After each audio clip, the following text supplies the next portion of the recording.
यो तातो पानी हो। अब त्यति खासै व्यवस्थित चाहिँ छैन, यो ठाउँ सर्ने भएको कारणले रहेछ।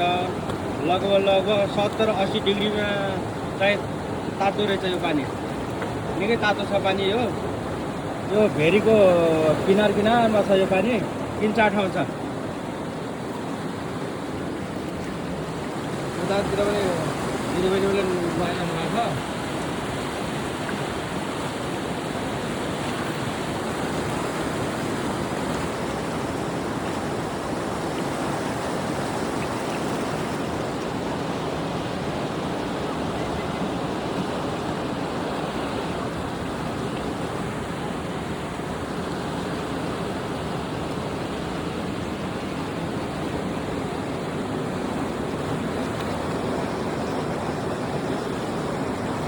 खुट्टा हाल्नै सकिँदैन हो, त्यो तातो छ पानी।